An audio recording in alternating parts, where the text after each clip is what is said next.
idea with spandex. I'm looking at you, Angee. Okay, yes. And I don't necessarily have the body for it, but that doesn't matter because your self-worth is not wrapped up in what society says. Welcome to the Shrink Show. Get on my back.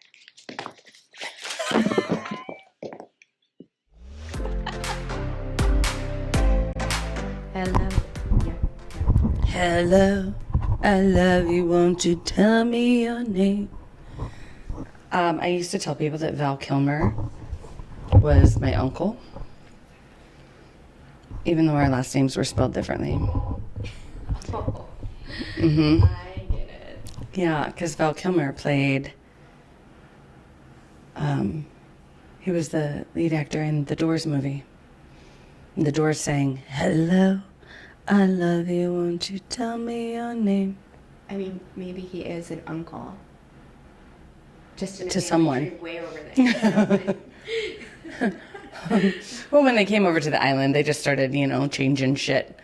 Yeah, they didn't know. Actually, in the new movie Elemental, they tried saying their name, the fire elements, and the earth person was like, how do you spell that? And when they said their letters, they're like, fuck that. Let's just go by, I don't remember their names, like Bernie and Something, yeah. Another name. Yeah. Hey God, we should talk about Disney movies. So what do you guys want to talk about? Anyone have any suggestions? Anything? Oh God, I was telling Jamie, I just don't want to talk about anything. I want to just have a comedian talk. Let's just do a big long intermission and just have a comedian just fucking roll. Start spitfiring some improv. Mm-hmm. All of your best material. I don't have any. Yeah, you go. Knock knock. Who's there? Interrupting cow. Moo. You want to know what my daughter created all by herself? She goes, where do cows like to go on Fridays? The burger joint? The movies. She came up with that all by herself. That's a good one. That's clever. Good for her. For 5. That's really We're good. impressed. We laughed hysterically when we first heard it because we weren't expecting that. We were like, burgers? We didn't know. Because you think Friday. There was also another time where I said, so we went, and right when you at the grocery store, they have all like the candy and stuff. Mm-hmm. My kids always choose the beef sticks. So they're eating beef sticks in the car. I love a good beef stick in my mouth. Who doesn't? And so then I was like, hey, you guys, because we always try to tell jokes. And I'm like, what do you call a cow with no legs? And Mira goes, what I'm eating? And I was like, oh, shit. Ground beef. Yeah, it was ground beef. But I went, you're not wrong. Yeah. Well done. Well played. I know. I was like, I'm also impressed. I'm very impressed. Well played, my love. My mom told me this one. What do you call a chicken that crosses the road, rolls around in the dirt, and then crosses back? A dog. A dirty double crosser. Oh. Ah. That was a pretty good one. I know. Oh, so, here's the thing. Like, I'm kind of on this kick lately of finding balance. So, like, balancing work, aka the podcast, even though it doesn't feel like work. It still has deadlines. Right. Like work. When you don't feel like working. Yeah. Or balancing, my 9-year-old is currently at a week-long overnight camp for the first time ever. And he needed it. He needed to get away and reset and ground himself. We also needed him to get away and reset and ground himself. But it's interesting because I have this like mixture of excitement and sadness. Like, I'm excited for him because I know this is really great and I know he's going to like come home and just be so pumped and want to do this every year because I know him. But I'm sad because I miss him. Mm-hmm. And he's gone. Anytime I have to personally embark on some sort of new venture or go into the unknown, there's this mixture of excitement and nervousness, of, fear and love. It's like this, I don't know, it just feels like a balancing act. And I don't even know if what I'm saying is even making that much sense. If Finnegan was walking up to camp and he's like, Mom, I am so excited and I'm also really nervous at the same time. I have butterflies in my tummy. And of course, Iris was like, I want to see his butterflies. Prove it. And I'm like, he doesn't have real butterflies in his tummy, but I want to see them, she says.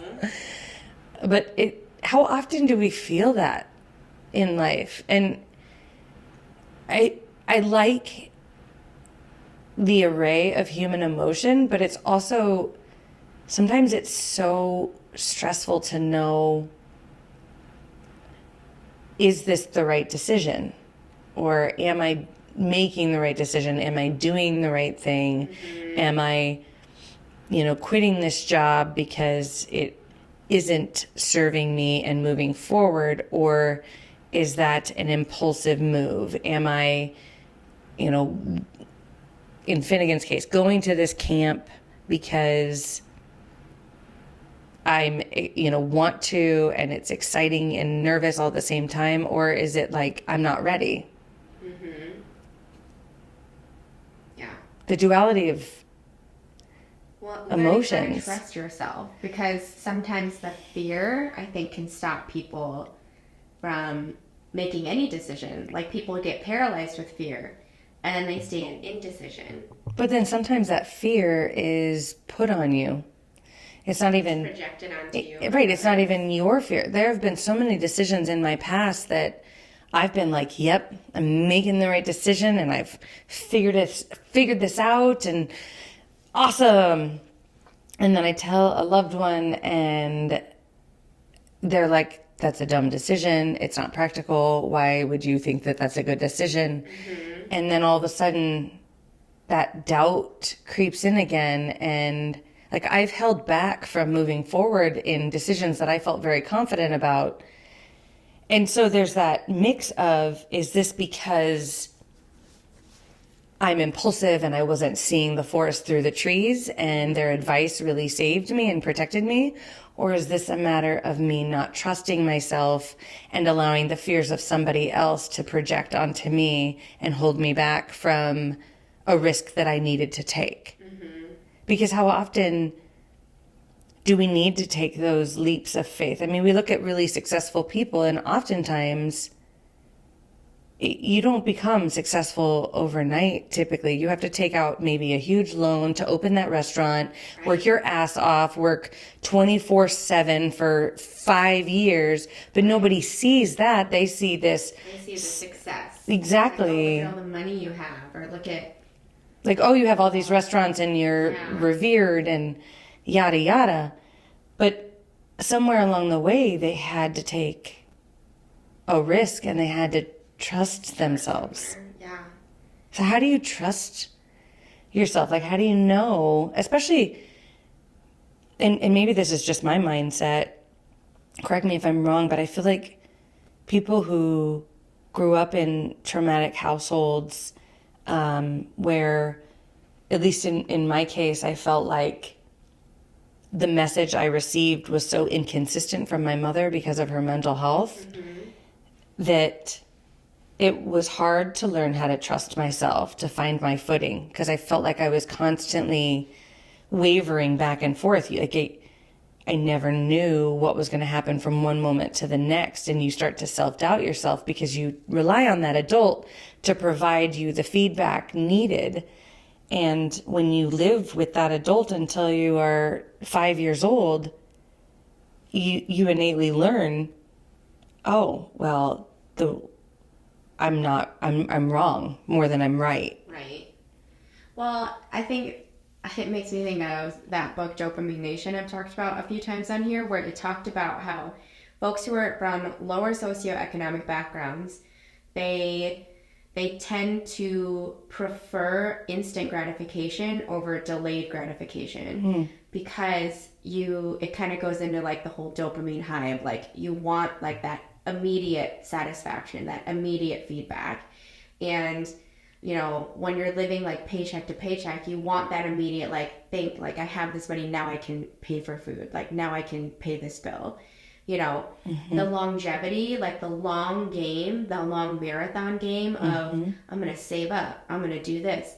That's delayed gratification, and that you're withholding that dopamine high then. And that's too stressful for people where their day-to-day life is stressful. Like their day-to-day life doesn't come with much highs in general. So if you were raised in a household where you didn't have as much day-to-day stress, you didn't suffer from poverty, you didn't suffer from like uncertainty or unsafety from your neighborhood, then that delayed gratification, it was easier to work for because you had enough other highs going on. Yeah. That makes sense. It makes a lot of sense, actually. I mean, just thinking about, toxic stress in general. Toxic stress, for those of you who may not know, is enduring a stress level that your body is not designed to endure. So, think about before taking a test, you get very stressed and anxious. Am I going to pass? Am I going to succeed? That is a natural amount of stress. But if you live in an abusive household where you don't know from one moment to the next if dad's going to come home and be drunk and get pissed off and beat up your mom or scream and yell at you for spilling the milk, you're constantly in that heightened state. So you are always... Your brain's producing excessive cortisol right all the time.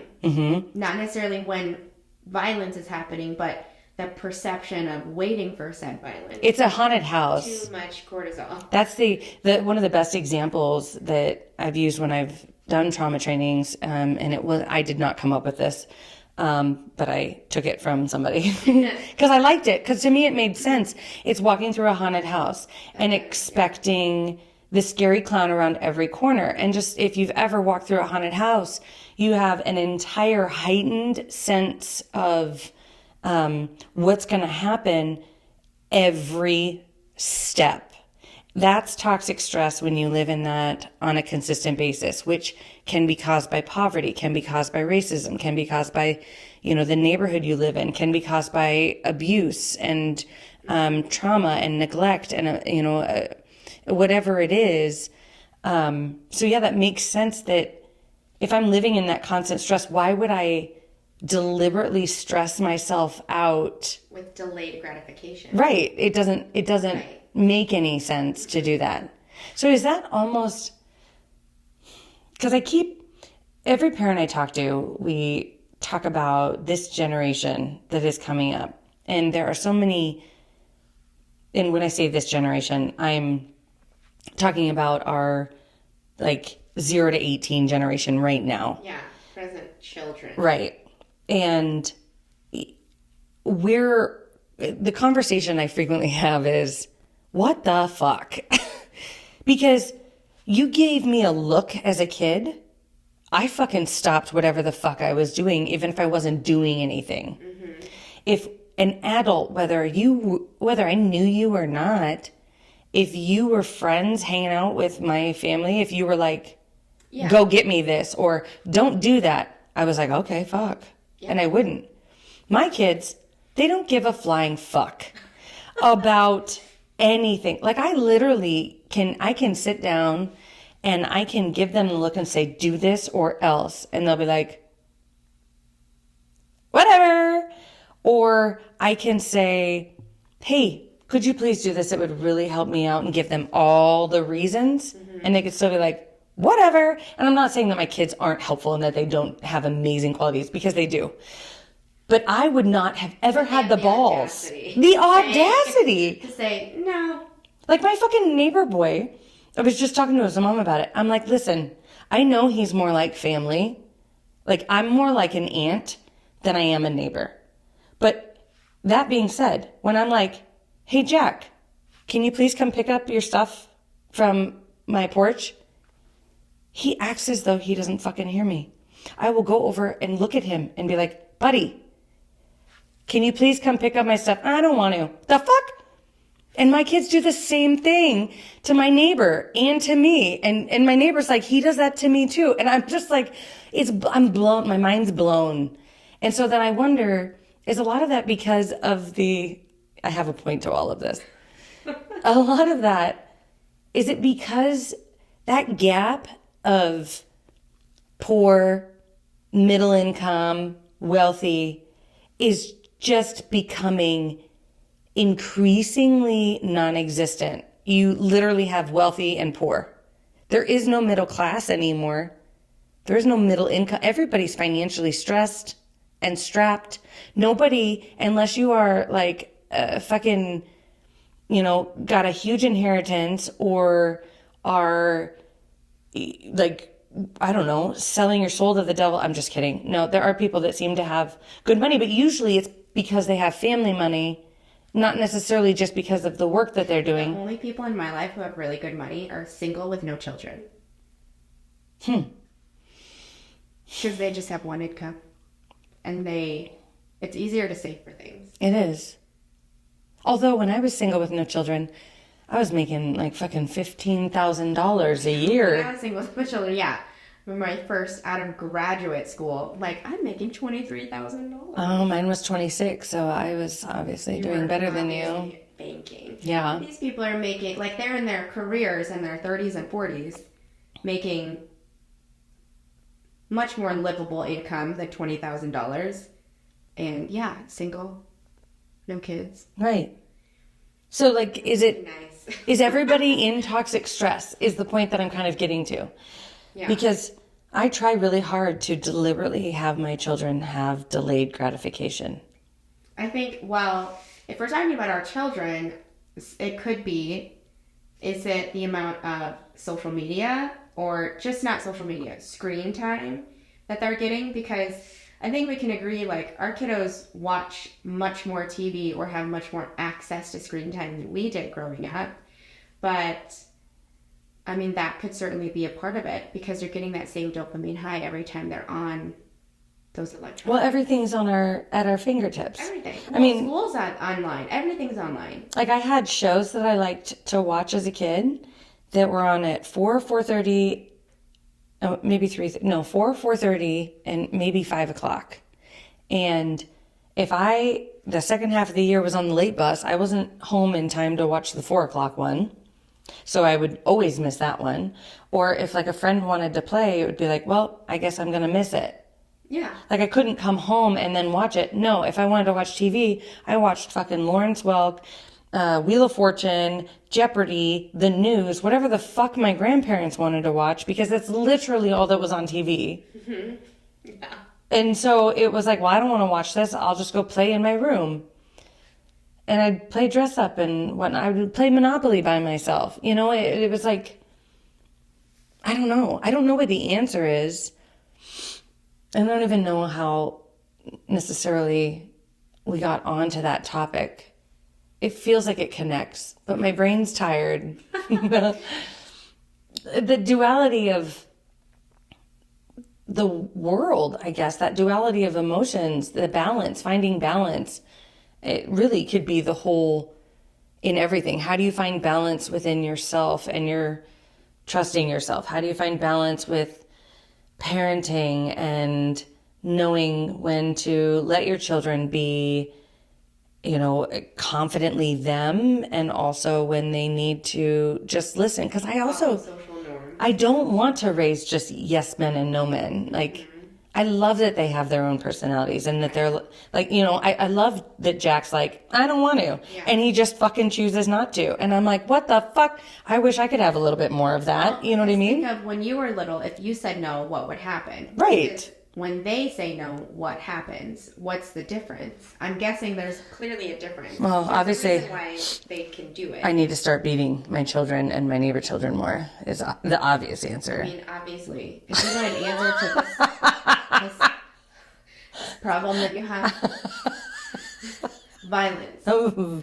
Violence. Is the answer. Well, that's the government's answer for most of the things. Yeah. Withdrawal and violence. Maybe I need to withdraw my love. Yes. Yeah.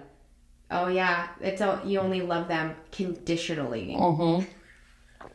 That's true, because, yeah. I provide you tax breaks when you are wealthy and succeeding. But when you aren't, fuck you, pay me my money. We're talking government. No, I'm talking to my children. Fuck you. Fuck you, pay me my money. $45.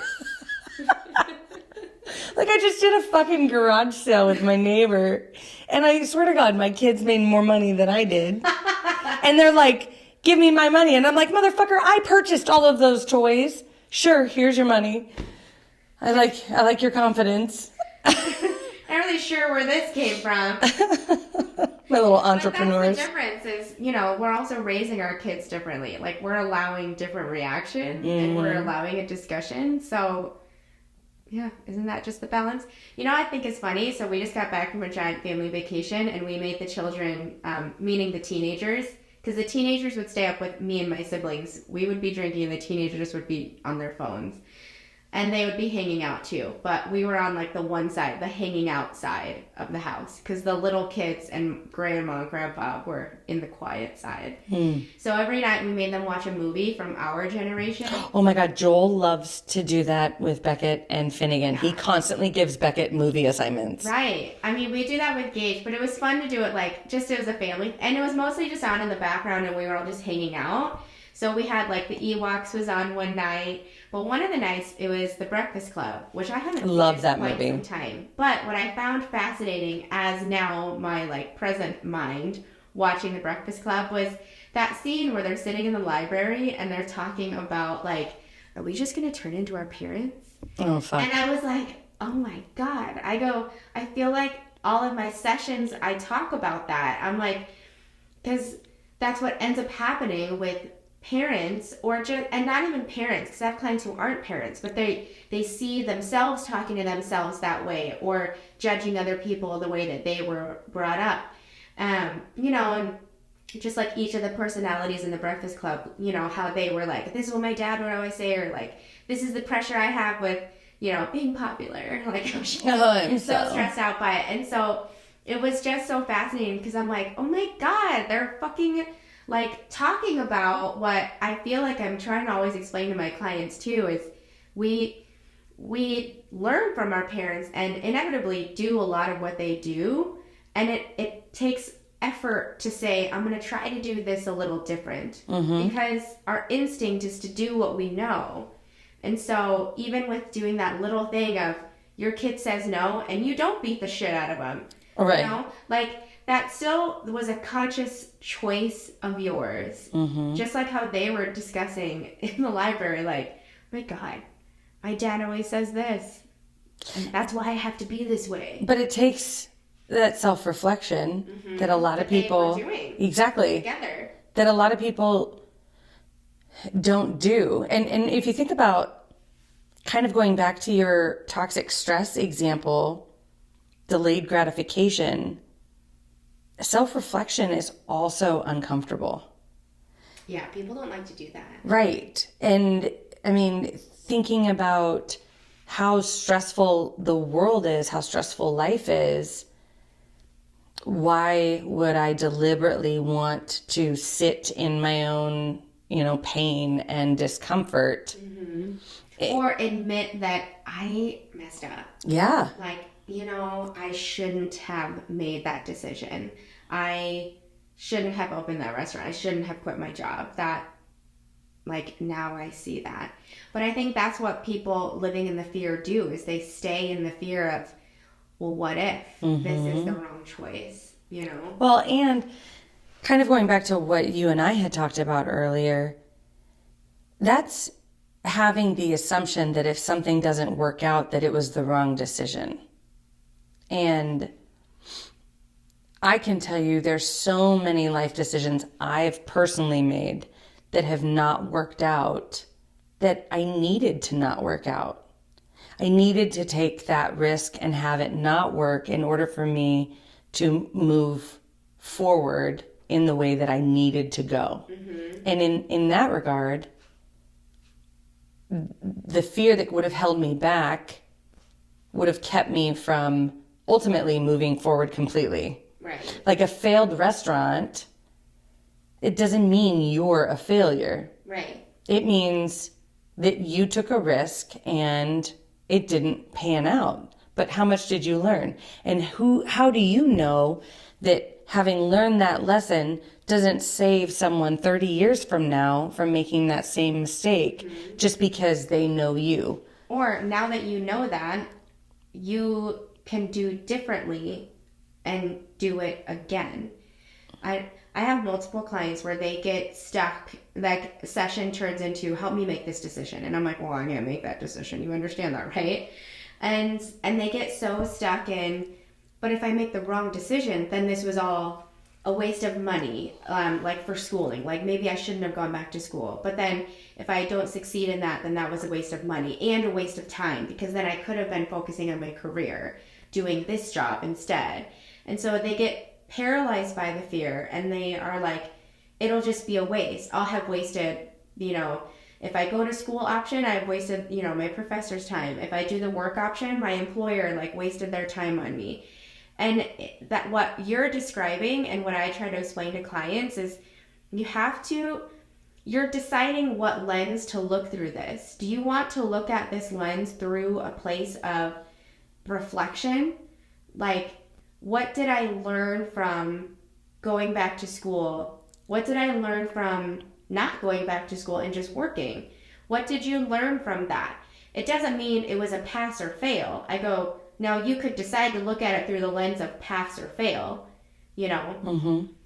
But what if you just looked at it through the lens of what am I learning through this choice? What if say you go the school route and you fail all your classes, what did you learn though? Did you learn you failed because of a studying issue is there literally an issue that's causing you to not retain this information and understand what's happening? Or is it, this is not the right degree for you? Like this is not for you. Mm-hmm. But did you need that? Right. I mean, if we were to look at every decision as just a decision and not as a waste, because so often that's what clients get paralyzed with to me. We do. Like it was a waste of time. We do. And then they're like, and I'm wasting session time talking about it. And I'm like, okay, settle down. Like, it is not a pass or fail. And it's also it's not a waste if this is a journey that your soul is going through right now. Right. I also find hilarious your example of failing school completely, because I totally did that.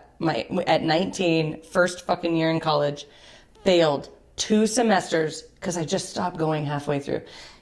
Hindsight, if you do that, they fail you. If you don't... You learned that? Is that your learning experience? Yep. Although I'm not going to lie, I did get a D- in one of the classes. I was like, fuck yeah, thanks bro. Thank you.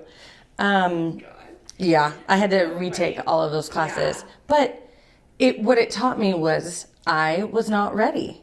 I didn't know what I wanted to do. I didn't have any guidance. And you could look back and be like, I failed. I was a failure of a student. Like, I was a fuck up. I just stopped. I was all the bad things. But the phrasing that you're using is, I did stop going. Mm-hmm. And... Because I didn't want to. Take the classes. Yeah. But, think of, here are the words you're saying. You're like, but I did do this. But that's taking the accountability that not everyone does. And it also isn't me internally. Like, I am not a failure. Right. I was doing what I thought everyone wanted me to do versus waiting until I was ready. Yeah. And it taught me I wasn't ready. I mean, I had a job.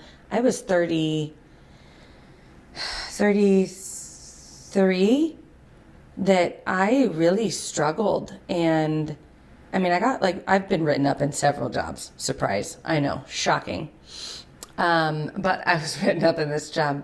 And this is, my boss was, and still is to this day, one of the most incredible women I have ever met and a huge mentor of mine. And I look up to her and I was like, I am a complete fuck up.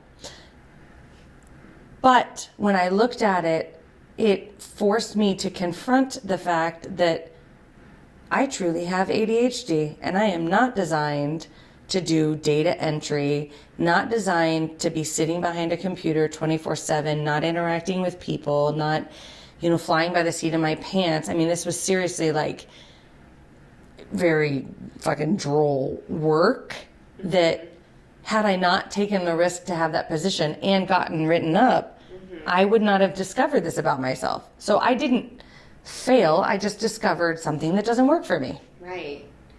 Well, and if that's the case, I succeeded technically, right? Right. But you're choosing to see it as a learning experience, not I'm a failure. So maybe that's the key too, is like that internalized, like you are not the fact that, like you are not the mess up. The mess up was the learning experience. Right. Right. I always ask clients too, I'm like, if like knowing what you know today, if you went back in time, what have you done differently? Majority of people say yes. They're like, well, now I know I would have gone to classes. I would have not skipped. And I'm like, but that tells me you can't compare your present day mindset to a year ago because you two are separate individuals. And that's where I want clients to visually see themselves sitting in front of me and themselves a year ago in this like this pivotal moment where they did or didn't do something. And I say, but because you can't compare that younger you to the you today. That's unfair. And that's why I think they end up beating themselves up so much because they're like, I should have known. And I go, well, of course you should have known. Hindsight is always 20/20. And that's why they say that. But you're two separate people now. You made the best choice back then, knowing what you knew. You thought this is the best option. I'm all in. And then today, years old you sitting here in session is like, that probably wasn't the best decision. And I'm like, but that tells me you are two separate people. You can't compare them.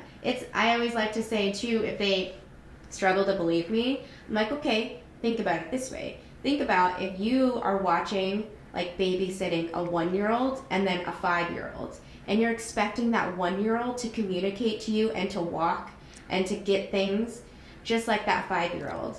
And to be like, I don't understand why you can't just get up and go get the snack like this 5-year-old can. That would be like comparing those two. That is unfair. You meet them where they're at and you say, okay, this is what I see you're capable of. I will help you. Probably a little bit more than 5-year-olds. It's looking at it from, you wouldn't have done that to your younger self, said, God, at 1 year old, I should have been acting the way I was at 5. Duh. Ridiculous. Stupid. What a baby. When did we lose such trust in ourselves and in others? It's like this perfection that we expect out of everyone, including ourselves, and that's part of that. It makes it hard to trust yourself when wanting to take a risk, because if it doesn't pan out, then how many people are like, I told you so, I told you so, I told you so. So then it makes you feel like a failure. When, if you think about, the village times, people just were. Yeah. It just was. Loss and death just were. Success just was. And also, success can be in increments. It's a marathon. It's a long game. It is, but it's like, I have a couple colleagues who just retired, and I know like that is hard because you're retiring and you want to feel like you've left a legacy and that you've succeeded. And it's hard to let go and allow the next generation to take over because this is what you've built. But if you think of life like a play or, a performance, you have your time in the light, and then there's times where you don't need to be in the light and you need to step back. There are times throughout history where we've needed people who are aggressive and refuse to take no for an answer. There are times where we've needed people with incredible compassion and a skill set of just doing what they are told. Like, thinking about it in those terms, What do we need right now? Fucking mental health social workers.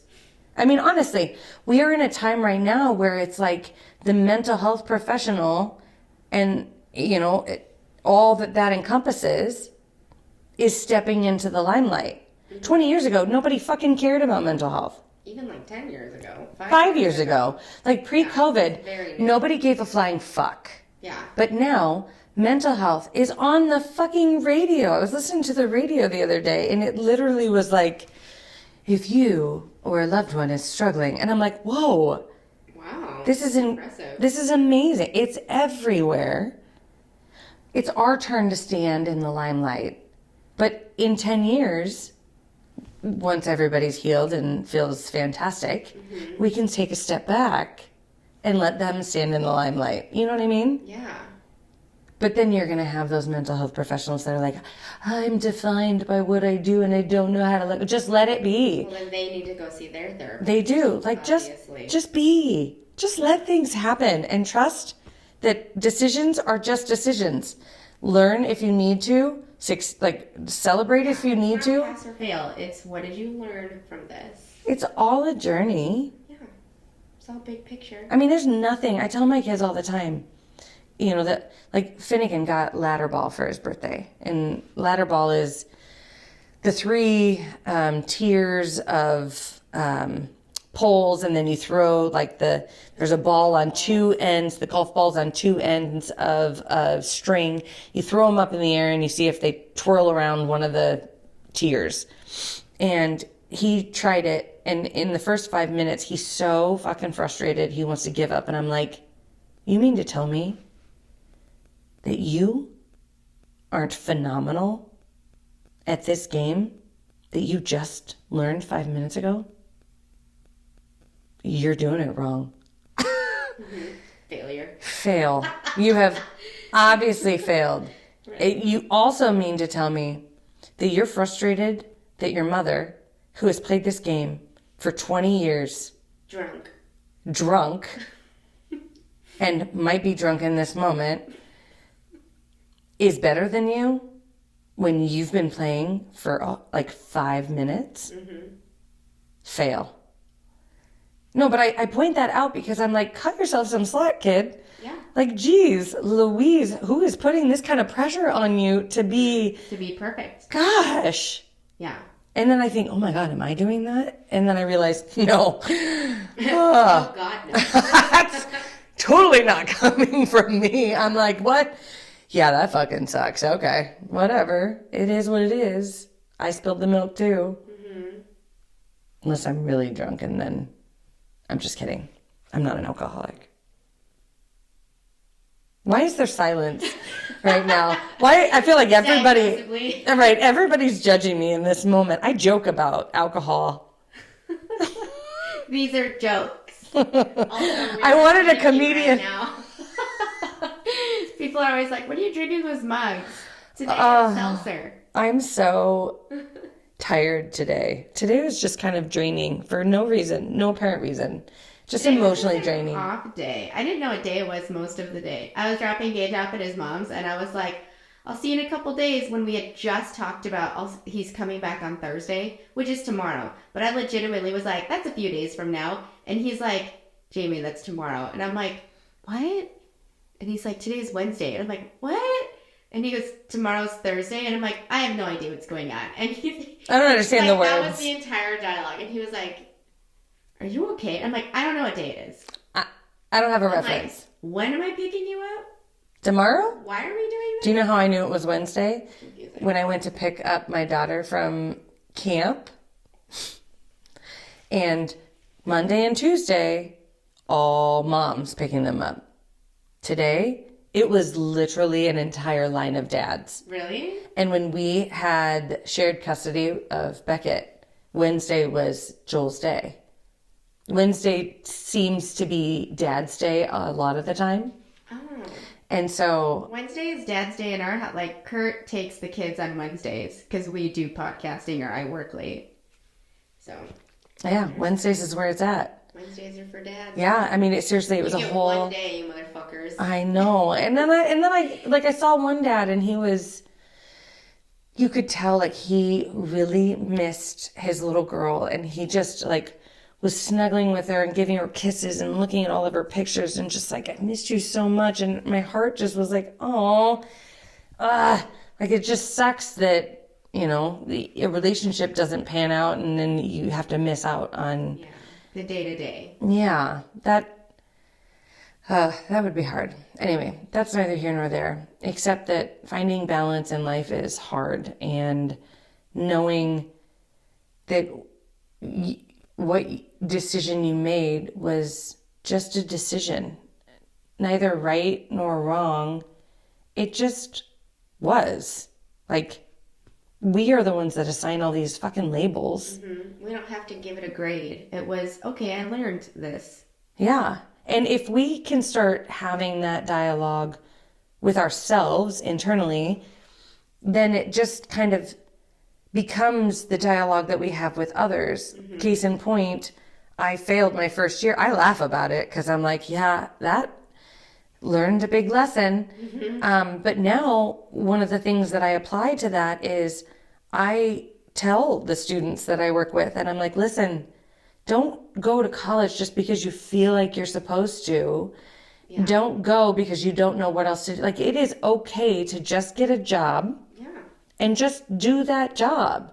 Because it was in doing my job that I figured out at 22, 23, that's what I needed to go to school. And had I succeeded when I went at 19, guess what wouldn't have happened? We wouldn't have become best friends. I wouldn't have met my best friend. Yeah. And so it's like, sometimes you don't understand why certain things don't pan out. Yeah. And you may never understand. Like traffic. There might have been a terrible accident, or if I'm running late and I'm so angry at myself for running late, and then there's a terrible accident where I would have been, and I might have been involved in that. It's like, sometimes you're being protected from things that you don't see. Yeah. Calm your tits. Just let it be. You'll be good. Mugs. So mine says, I'm not bossy. I'm aggressively helpful. That's pretty. That's you. It's changing your verbiage, your language. Oh, yeah. I didn't fail. I just learned how not to succeed. Put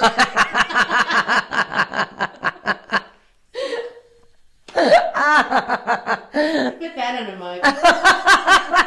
That actually would be, I would buy that mug. Maybe that's our new... Put a shirt with your face on it saying that. I didn't fail. I just learned how to not succeed. That's perfect. That is perfect. Oh my God. Okay, mine is Queen of Everything. Ooh. Which, that's pretty self-explanatory. So, I'll just say, well, if I just apply every decision with, well, I'm just being a queen, just living my life, doing the best that I can, royalty. Ooh. Then I'll always be making the quote-unquote right decision. Yes. For me. Because you are the queen of your life, and your life is dictated by you. Yeah. I also like this too because Mira is really, you know how like kids play dress up and they're like princesses? She's always like, I'm a queen. Fuck yeah, you are. She says it just like that, of course. Because we were swimming at my aunt's this morning and she wore her Halloween costume, which was like this like floor length ball gown. Because she was a fairy queen for Halloween, of course. And so I was like, oh my God, I love it. Aunt Peg, you gotta come. I was like, you're gonna see a princess coming out soon. And Mira's like, I'm a queen. And I'm like, I'm sorry, you're going to be seeing a queen soon. See? So we changed her into her outfit out of her swimsuit and she was a queen. What's really funny is when you said queen of everything, the first thing that pops in my head was, oh, the 0 to 18 generation. Because they're in fucking charge. They do whatever the fuck they want.